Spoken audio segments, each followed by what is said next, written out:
Okay, why don't we get started? Let me introduce, pleased to have George Eberhart as our speaker today. He and his wife, Jennifer Henderson, are known and remembered for articles in Postcard Collector magazine and for attending so many postcard shows all over the country. Jennifer did a lot with recipe postcards. I'm sure Mhm. many of you will remember her articles, maybe in Bars News too. I'm not sure. I can't remember, but for sure in Postcard Collector. George had a career in the library world with the American Library Association, which was also in Chicago. His interest in UFOs and ghosts and all make him a natural for being our speaker today, just a few days after Halloween. Please join me in welcoming George Eberhart. Thank you, Hal. Good afternoon, ladies and gentlemen. Are you ready for some high hilarity and wholesome enjoyment? I know I sure am. Today, I'm talking about a postcard category that I've never seen represented in any vendor's offerings at any postcard show I've ever been to: haunted places. I don't mean the haunted houses at carnivals or amusement parks. These are historic houses, hotels, restaurants, libraries, theaters, lighthouses, and other public buildings that reportedly harbor a haunt, a ghost, that is. Visitors or staff members sometimes see an apparition, hear spooky sounds, or feel a cold spot or a ghostly hand touching them. Haunted places are described in many different books and articles dealing with the paranormal, but with few exceptions, postcards depicting them rarely mention their spooky status. You just have to know, and perhaps maintain a huge multi-page cheat sheet like I do when I go to a postcard show. I've been interested in paranormal topics for many years, so when Jennifer suggested I collect postcards like she does, haunted places is one of the topics I came up with. We will now take a tour of some of those postcards, one for each US state, except for Idaho, South Dakota, Utah, and West Virginia. It's not they don't have haunted places, it's just I don't have postcards of them. But we'll have two for Kansas. I'll mention a little bit of the haunted history for each place, so grab your ghost gear and your spook protectors, because it could be a goosebumpy ride. The Edmund King House is a historic residence on the campus of the University of Montevallo in Montevallo, Alabama. It was built in 1823 by Edmund King Jr. Upon his death in 1863, King's ghost lingered on in his estate for more than 100 years. His form could be seen late at night carrying a lantern through the courtyard to the graves of his wife and son. The ghost was also seen counting silver coins in the second floor bedroom and floating slowly across the floor. Once during a wedding reception, a huge white-robed phantom materialized from beneath the dining room table and drifted out an open window in the full view of the guests. The Golden North Hotel, that's it on the right, in Skagway, Alaska, was built in 1898 at the height of the Klondike Gold Rush, providing rooms for the 1,000 prospectors who passed through the city each week. One of them was Klondike Ike, who traveled to Skagway with his fiancee, Mary. Mary took up residence in room 23 at the Golden North while he headed out to the gold fields. Some say Mary fell ill. Others say she grew worried when Ike didn't return and she locked herself in her room. In any case, Mary died and she haunts the building, although it stopped being a hotel in 2002. Guests who stayed in room 23 reported a choking sensation, and the former hotel owner, Diane Whitehead, actually saw Mary looking out a hotel window as she and a maid were returning from a shopping trip. There have been haunted hijinks with light bulbs, and a bathtub developed a bath ring, even though no one had used it. The Birdcage Theater was a music hall, bar, gambling den, and bordello in Tombstone, Arizona that operated from 1881 to 1892. When the silver mines closed, the theater also closed. It now operates as a self-guided museum and ghost tour center. Visitors claim to have seen ladies of the night moving around the room and gunslingers drinking. They've heard phantoms laughing and talking. Bill Huntley, who managed the building in the 1980s, says he noticed that a dice table weighing several hundred pounds had somehow moved the night before. It was placed in front of a sign reading, "Don't disturb our 26 resident ghosts." It took 8 men to move it back to its former position. The Crescent Hotel in Eureka Springs, Arkansas, was built in 1886 as a resort for the rich and famous. It was later used as a college, a summer hotel, and a controversial health resort. In 1997, the owners put it through a 6-year restoration. It's billed as America's most haunted hotel and offers a ghost tour for a fee. One room is haunted by the ghost of Michael, an Irish stonemason who worked on the hotel while it was being built. He fell from the roof and died in the area that became room 218. Now he plays tricks with the lights and TV or pounds loudly from inside the thick walls of the room. Another ghost, a nurse dressed in white, has been reported on the 3rd floor. A gentleman in 19th century clothing haunts the bottom of the staircase and the lobby bar. Room 419 is known as Theodora's room, an ill-tempered clinic patient who threw guest clothes against the door. The confused ghost of Norman G. Baker, the entrepreneur who ran the hotel as a fraudulent cancer cure clinic in the 1930s, has been seen in the old recreation room and at the foot of the 1st floor stairway. The Hotel del Coronado is a historic beachfront hotel in the city of Coronado, California, just across the bay from San Diego. When it opened in 1888, it was the single largest resort hotel in the world. One famous ghost is the ghost of Kate Morgan.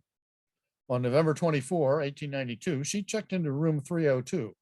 It's now room 3227. She told staff that she was awaiting the arrival of her brother, but she was actually wanting to reconcile with her errant husband, who was supposed to meet her there, because she found out that she was pregnant. Kate was found dead on the steps leading to the beach 3 days later, an apparent suicide, shot through the head. Kate's ghost, wearing a black lace dress, has haunted the room ever since. At one time, the room was sealed off because so many guests reported unusual disturbances there, including cold spots, gurgling sounds, and footsteps. Both guests and employees have encountered apparitions. In a 1990s paranormal investigation using infrared cameras, 37 anomalies were found in temperature, humidity, and magnetic and electronic emissions coming from Kate's room. The Molly Brown House Museum in Denver, Colorado, was the home of American philanthropist, activist, and socialite Margaret Brown, better known as the unsinkable Molly Brown, because she survived the sinking of the Titanic in 1912. The house was built in 1889 and purchased by Molly and her husband, JJ, in 1894. Their ghosts still putter around the home, going about their business, doing what they liked to do when they were alive. Staff and visitors have smelled pipe and cigar smoke, although there's no smoking allowed in the museum. Cold spots have been felt in Molly Brown's room, and her apparition has been seen as she goes around corners. The dining room, shown in this postcard, is where a female apparition dressed in Victorian attire likes to sit. When she's feeling energetic, this entity likes to rearrange the chairs. The ghost of a male servant in a grumpy mood has been seen in the mirror hanging near the stairs on the 1st floor. New London Ledge Lighthouse in Groton, Connecticut, is at the mouth of New London Harbor. The light was built in 1909 on the southwest ledge. The lighthouse is locally famous for the ghost of an early keeper named Ernie. The Coast Guard crew on duty at the lighthouse reported unexplained knockings at night, doors opening and closing repeatedly, the TV turning on and off by itself, the unexplained removal of sheets from beds, skiffs untying themselves mysteriously, coffee cups or radios moving around, and refrigerator doors slamming. No head keeper of the light has been named Ernie, whose name was turned up by paranormal researchers. Despondent over his wife running off with another man, Ernie supposedly cut his own throat and jumped off the upper level. His ghost is bearded and wears a rain slicker and round hat, as you might expect. However, investigators from the Atlantic Paranormal Society recently concluded that there was not enough evidence for paranormal activity at the lighthouse, despite a few cold spots. The Delaware Governor's Mansion in Dover, also known as Woodburn, has been the official residence of the governor since 1966. In 1790, Charles Hilliard III built Woodburn. The first ghost there appeared in 1805 to Lorenzo Dow, a Methodist evangelist staying there. He described an elderly stranger upstairs to the wife of the owner, but she told him that no one else lived there. Later on, she saw the same apparition. Another ghost is a man in a powdered wig who has a predilection for fine wine. Governor Charles L. Terry Jr. accused the ghost of draining off some of the vintage wines in the cellar. One of his servants saw the ghost helping himself to a decanter in the dining room. Earlier residents placated the spirit by setting out wine decanters, which mysteriously drained overnight. Another ghost is a little girl in a red checkered gingham dress. She was seen playing by the pool in the garden during the 1940s, but has never been identified. At the January 1985 inauguration party for Governor Mike Castle, guests complained of an invisible presence tugging at their clothing, and one woman saw the little girl in a corner of the reception room. Whoops, got two going here. There we go. The Octagon House in the Foggy Bottom neighborhood of Washington, D.C. was built in 1800. After the British destroyed the White House in the War of 1812, it served as the temporary residence of President James Madison for 6 months.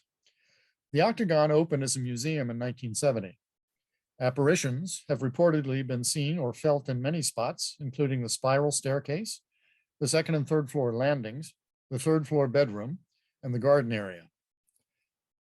Visitors, curators, and other museum employees are among the eyewitnesses. The ghost of First Lady Dolly Madison has been seen in the front hall and drawing room, and the smell of lilacs is noticeable whenever she is around. The building was firmly established as a haunted house by 1888, when 12 men decided to spend a night there to either expel the ghosts or prove the legends wrong. They heard feminine shrieks, a clanking of sabers, and phantom footsteps. Museum Superintendent Alric Clay claimed in the 1960s that spirits would often turn on the lights and open doors late at night. The sound of rustling silk can be heard on the main staircase. The hanging lamp in the main hallway swings by itself, and one curator reportedly found the tiptoeing tracks of human feet in the undisturbed dust of the top floor landing. Whitehall is a Gilded Age mansion open to the public in Palm Beach, Florida. It was completed in 1902 for Henry Flagler, a leading developer of Florida, as a tourist destination. This postcard features Whitehall's Italian Renaissance Library. The building now houses a museum of artifacts owned by Flagler, who, when he was 72, engineered a divorce from his second wife so he could marry his 34-year-old mistress. Not everyone in the family approved of the new spouse, and the dispute lasted beyond the grave. When the museum opened in the 1960s, the possessions of former family members who belonged to opposing factions could not be placed in the same display case. The objects would mysteriously move to other locations. Sometimes plates or other breakable objects would just explode inside protective covers. The ghost of his mistress, Mary Lily Keenan, has been seen at the museum ladies' room and upstairs hall. The Old Pink House is a restaurant and tavern in Savannah, Georgia, that was built in 1789 as a private residence for James Habersham Jr. In 1812, the home became the first bank in Georgia, then an attorney's office, a bookstore, and a tea room. The new restaurant opened in 1971 after extensive renovations. James Habersham only haunts his former home between October and March.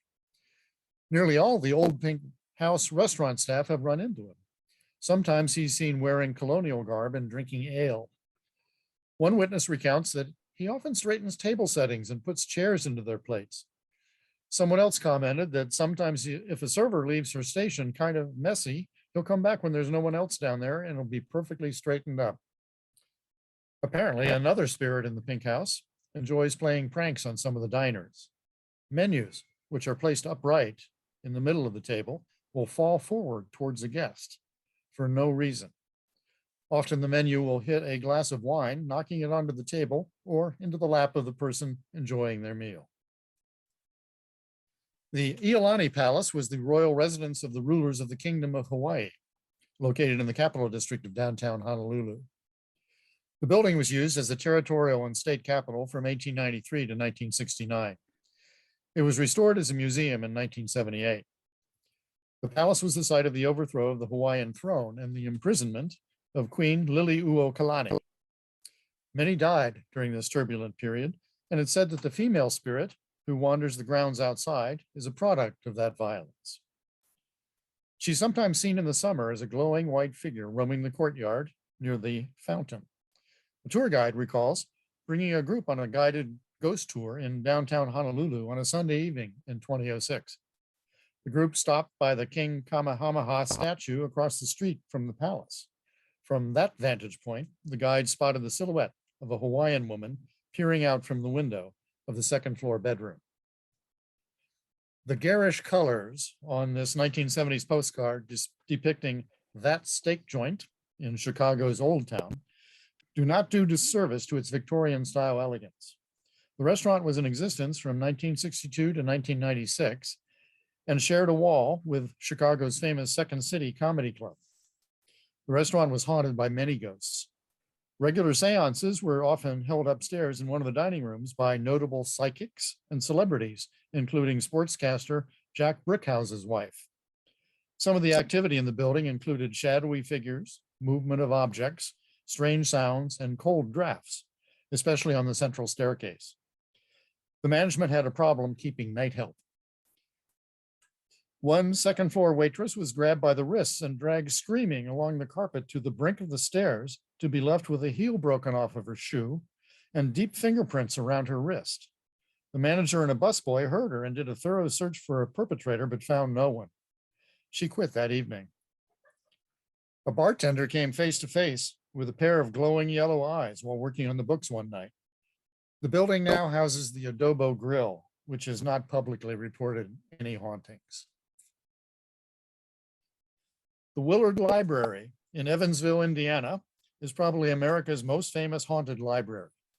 It first opened in 1885, but no haunts were experienced until 1936, when a custodian quit after repeatedly encountering the ghost of a lady in gray in the basement.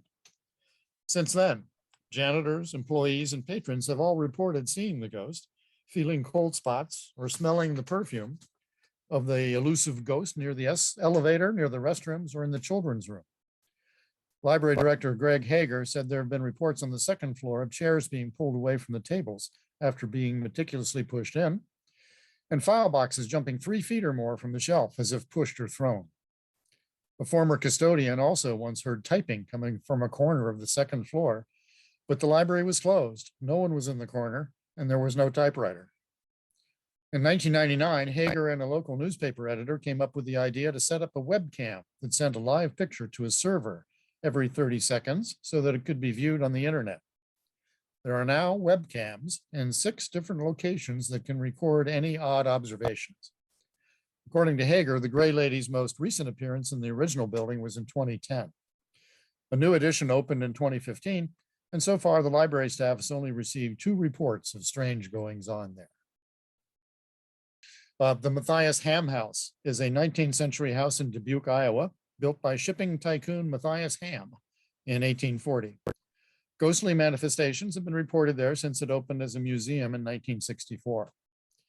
A window in the upstairs hall opens by itself, and footsteps are heard racing from the second floor to a tunnel in the basement. An invisible presence has been sensed by custodians and tour guides. Electricians have been unable to find the source of a problem that turns lights off and on and causes organ music to be heard coming from the light sockets. The organ, which hasn't functioned since 1964, has been heard playing by itself when an employee attempted to shut off the porch light. Now, Kansas. A bevy of ghosts haunt Fort Leavenworth. Established in 1827, it is the oldest permanent settlement in Kansas. Several ghosts populate the rookery at 14 Summer Place, the oldest building at the fort, completed in 1834. The apparitions of a busybody old woman, a bushy-haired old man in a white robe, and an angry young girl with unkempt, scraggly hair disturb residents trying to sleep here. One story involves an Air Force colonel who lived here with his family in the 1970s. On the day they moved in, his wife felt invisible hands push her down a few steps in the basement. They also broke her fall, so she wasn't hurt. The same day, the daughter's beloved collection of Smurf dolls disappeared from the box they were packed in. When the colonel was fixing up her room later, he found all the Smurfs lined up side by side on the bed rails. A few days later, the daughter was playing outside when she saw a pale woman in an old-fashioned dress standing with a 6-year-old girl. The woman called the daughter by name and said they were ghosts who need your help to leave this place. Another family's experience was with a Christmas tree that a ghost apparently did not like because it kept getting pushed over until they tied it securely with a rope. Wichita, the Carey House, also known as the Eaton Hotel, is a historic building completed in 1887 in Wichita. Its haunt is known as the Blue Handkerchief Ghost, which has a fondness for roses and rose-colored items. As the story goes, a young prostitute was killed in the hotel in the 1920s or 1930s and the culprit never found. She's said to walk between the second and third floors, take phones off the hook, and brush by people. The KFH sports radio offices used to be in this old building, and former news director Steve McIntosh says one time he thought he saw a figure in his peripheral vision, but nothing was there when he looked. Ashland is the plantation of statesman Henry Clay in Lexington, Kentucky. Using the profits of his forced labor farming, Henry Clay began building this federal-style house around 1806. His white-haired ghost, dressed in black frock coat, has allegedly been seen in the original red parlor room, now his study, leaning against the fireplace mantel, perhaps looking at all his achievements and just enjoying the mansion. Le Petit Théâtre du Vieux Carré is a small professional theater in the French Quarter of New Orleans, Louisiana. It was founded in 1916 when a group of amateur theater lovers began putting on plays in the drawing room of one of the members. The theater is home to an estimated 40 distinct ghosts. Witnesses say they often feel icy cold air in certain areas of the building. People who have taken photos in the theater often capture strange optical phenomena like floating orbs or strange ghostly silhouettes. The most common ghosts are those of Union soldiers who wander through the halls. One particularly vain soldier has been seen standing in front of a wall, fixing his uniform as if he was looking into a mirror. The ghost of a nun has startled the cast quite a few times, especially when they were performing the play Late Night Catechism. Cast members were surprised when the nun mysteriously appeared behind them, only to give them a slap on the back before disappearing into thin air. One of the more frightening ghosts there is that of an ex-theater manager who committed suicide in the office lounge. Employees who work late nights get the unnerving feeling of being watched by this angry spirit, which sometimes bangs on the doors and drawers. Some theater patrons have heard the gentle sounds of a piano echoing through the halls, which may be the ghost of composer Louis Moreau Gottschalk, who played music in the building when it was a dance hall in the 19th century. Matinicus Rock Light is a lighthouse on a windswept rock 25 miles off the coast of Maine. First established in 1827 as a pair of wooden towers, the present surviving granite structures date to 1857.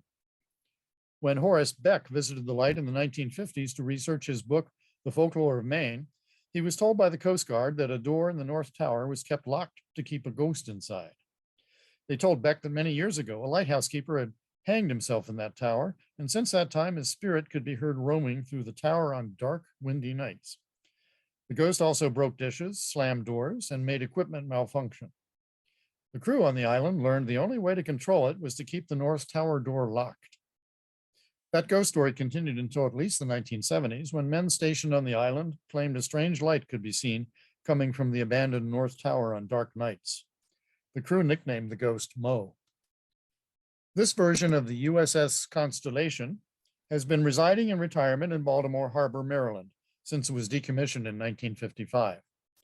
She was built in 1854 as an exact replica of the earlier ship. The frigate is haunted by 3 ghosts. One is a sailor in an old naval uniform who is seen on the forecastle deck.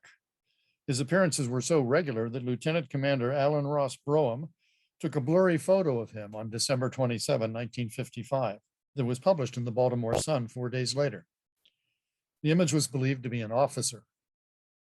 The second ghost is Sailor Neil Harvey, sometimes seen on the orlop deck. He was strapped to a ship's gun and blown to pieces for falling asleep on watch in 1799. His uniformed apparition appeared to a Catholic priest touring the ship in 1964. The third ghost is Captain Thomas Truxton, who was the commanding officer of the first USS Constellation and had ordered Neil Harvey's execution. Other activity includes ghost lights and the sound of footsteps and voices on the lower decks. Constructed in 1845, the Jared Coffin House is a historic mansion located in the heart of downtown Nantucket, Massachusetts. Now a hotel, it was the first mansion ever built on the island. The spirit of an older man often appears sitting in a rocking chair by the fireplace to relax. Some speculate that the spirit is Jared Coffin enjoying time in the home he built. Jaws author Peter Benchley encountered his ghost when he lived there in the 1960s. He described it as an elderly man with long hair dressed in 18th century clothes. Others think that the older man isn't Coffin at all and that Coffin's ghost is really hanging out in room 223. The spirit seen in that room resembles images of Coffin. Perhaps this is the area where he slept for a brief time he was in his mansion. Another apparition appears as a Puritan woman, noticeable by her attire, who visits the rooms of unmarried couples who are sleeping together and tries to frighten them. She yanks the covers off the couples while they sleep. Many of them awake to see the woman standing over their bed, which may be enough to keep them sleepless the rest of the night. The Big Bay Point Light is a lighthouse that stands on a tall bluff over a rocky point near Big Bay, Michigan, on the Upper Peninsula. Built in 1896, it continued as a manned light until 1941. Since 1986, it's been a bed and breakfast. The beacon was returned to the lighthouse in 1990, and it remains operational. The initial report of a haunting surfaced when the B&B opened. One of the owners was sleeping there during a gale when he heard a banging outside. When he went out, the banging immediately stopped. He went inside, but it began again, and this happened several times. A few days later, a cleaning woman heard someone taking a shower in the basement, even though the water was turned off. Two guests were later startled to see the faint image of a man dressed in the uniform of a lighthouse service keeper, walking restlessly around the grounds. It stared right at them as it faded away into nothing. The Guthrie Theater was founded in 1963 in Minneapolis, Minnesota. The theater is haunted by a ghost of a former usher, Richard Miller, who killed himself on February 5, 1967, in a parking lot while he was wearing his usher uniform. Within weeks, patrons in row 18, part of the area assigned to Miller, began complaining of an usher constantly walking back and forth. They described Miller down to the large mole on his cheek. Since then, dozens of patrons, employees, ushers, actors, singers, and custodians have seen Miller's ghost in row 18, in the catwalks, or in an exclusive section called the Queen's Box. The ghost follows witnesses with his eyes or head, but never speaks or makes a sound. An exorcism performed in 1994 supposedly placated his spirit, although an investigation in 1996 detected odd electromagnetic readings in row 18. The building where these experiences occurred was torn down after the 2005-2006 season. The theater then moved to a new ghostless facility. This postcard shows the old theater interior. Longwood is a historic antebellum mansion in Natchez, Mississippi.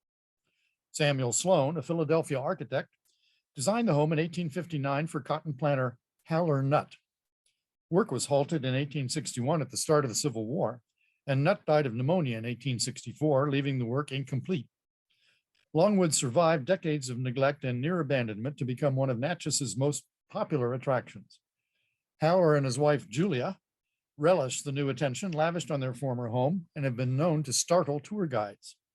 Julia is seen and heard on the staircase, while Haller prefers the garden area. One groundskeeper quit after seeing Nutt standing under a tree. Paranormal investigators have picked up spirit voices in the children's room. The Savoy Hotel and Grill is a historic hotel and restaurant in Kansas City, Missouri. Built in 1888, it is the oldest continuously operating hotel west of the Mississippi. The Savoy has at least two ghosts. One is an elderly woman named Betsy Ward, who haunts room 505. She died in the bathtub there, and now she returns to take showers. Residents have reported that the shower curtain closes on its own and the faucet turns on by itself. In the 1990s, manager Sean Burns was walking past room 505 when he heard jazz music playing. He met the room guest downstairs in the lobby as he was coming home from work and mentioned he heard the music. It turned out the music was coming from the flip-on radio, which is always turned to a classic rock station. In this case, the radio switch had been flipped on and the knob turned all the way over to a jazz station.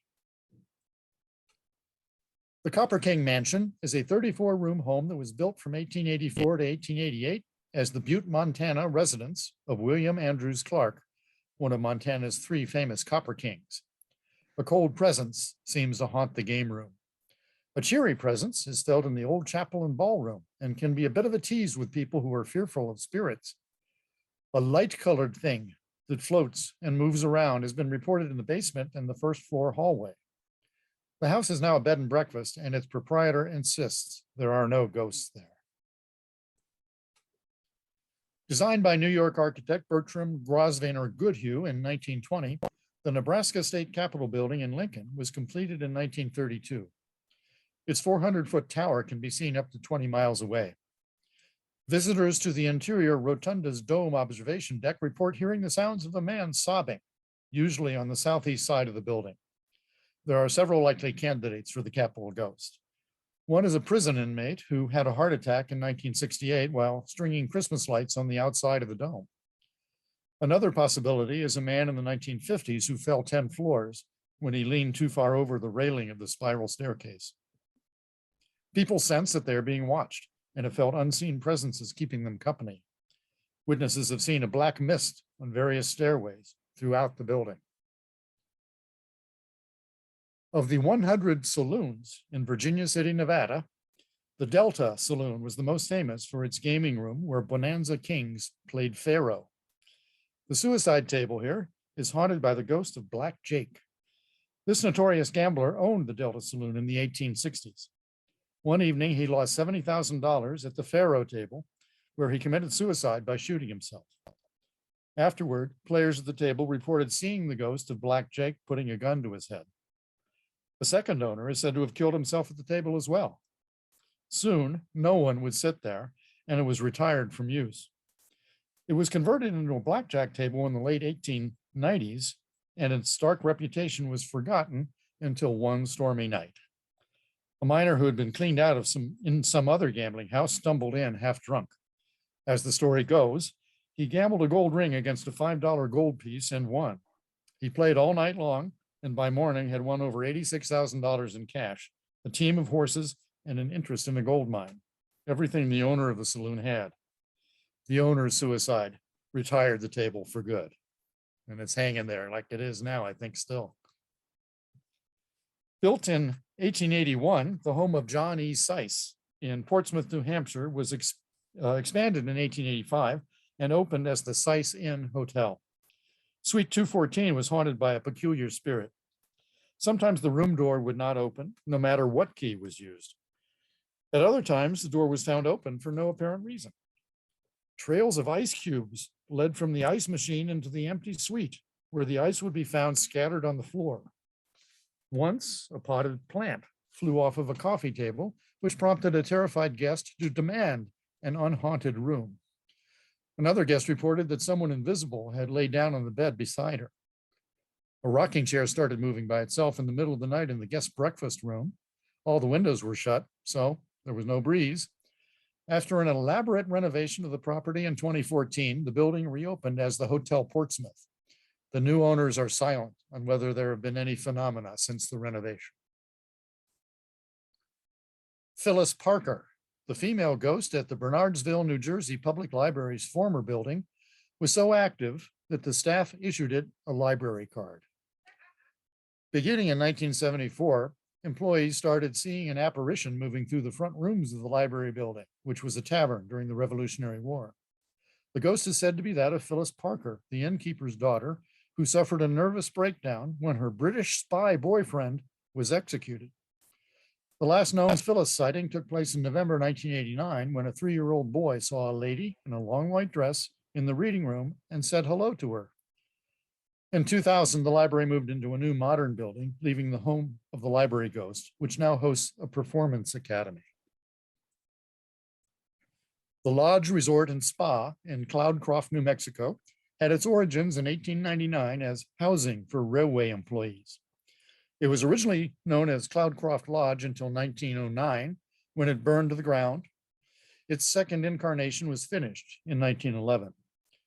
With paranormal tourists, the lodge is a pilgrimage site, all due to the ghost of a woman named Rebecca. Paintings and stained glass representations of her hang throughout the resort, and the restaurant is named after her. Rebecca was a beautiful young maid with striking blue eyes and red hair, murdered by a jealous lumberjack at the inn in the 1930s. She is a flirtatious spirit who likes to use the telephone in the governor's suite, room 101.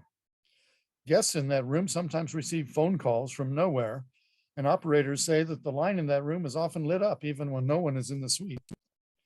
Guests in room 104 also report hearing her voice and seeing her standing beside the bed wearing a long dress. Her presence is also felt in the Red Dog Saloon, where ashtrays move by themselves and flames appear in the fireplace with no logs or other source of fuel. Sunnyside is a historic 1835 house on 10 acres in Tarrytown, New York. It was the home of author Washington Irving, best known for Rip Van Winkle and the Legend of Sleepy Hollow. Irving's ghost has appeared in his former home. Several years after his death, 3 witnesses saw his apparition walk through the parlor and disappear into the library. His ghost also favors the tower, known as the pagoda. On June 26, 2010, 14-year-old Rachel Lambert and her family were visiting Sunnyside when Rachel saw something strange in a window of Irving's cottage. She snapped a picture and moved on so as not to miss any of their tour guide's fascinating historical speech. When Rachel got home the next night and viewed the picture on her 27-inch screen, she was able to make out a figure that looks like the head and upper body of a ghost holding a quill pen. The lodge on Lake Lure is on the shore of Lake Lure in western North Carolina. The ghost here is George Penn, a highway patrolman shot and killed by 2 criminals in 1937. The lodge was built in his memory as a retreat for state troopers and their families. The bed and breakfast owners in the 1990s first heard of a haunt in room 4 when a guest informed them that a man had been walking around in her room. When she said, "Wrong room," he walked out into the hallway. She woke her husband up, who pointed out that the bedroom door was closed and locked. The inn's previous owners admitted there was a ghost who occasionally throws objects like glass goblets or potted plants across the room. The Liberty Memorial Building is located on the state capitol grounds in Bismarck, North Dakota. Completed in 1924, it's the home of the North Dakota State Library. The library offices occupy a basement area where the stacks of the North Dakota Historical Society were housed from 1924 to 1981. Society archivists reported strange presences, footsteps, and voices that they nicknamed the Stack Monster and attributed to Indian bones stored in the collections. Feelings of dread, inexplicable footsteps and voices, and strange shadows have plagued workers. Current library staff have reported no activity. The National Museum of the U.S. Air Force is located at Wright-Patterson Air Force Base near Dayton, Ohio. One World War II bomber at the museum is a B-24 nicknamed the Strawberry Bitch. The aircraft saw quite a bit of action during the war. Strange noises are known to come from the ball turret of the plane, the place where the waist gunner was positioned. It is said to rattle, and a shadowy figure has been seen inside. Some visitors believe they've also detected odd lights moving inside the plane. Its ghost is said to be one of the meanest and most violent spirits residing at the museum. A custodian who used to work on the premises in September 1991 said she felt someone was following her. She turned around and something slapped her in the head. The Skirvin Hotel is in downtown Oklahoma City and the city's oldest hotel. When it opened in 1911, it was the grandest in the Southwest. In 1930, it added a new wing. At this time, a young maid leaped from the building from one of the upper floors with her infant, killing them both. Dark rumors circulated that the owner, William Balzer Skirvin, had an affair with the maid, but this is unlikely. The spirit of the maid has been seen numerous times. The employees call her Effie and claim that she likes male visitors. Guests have heard her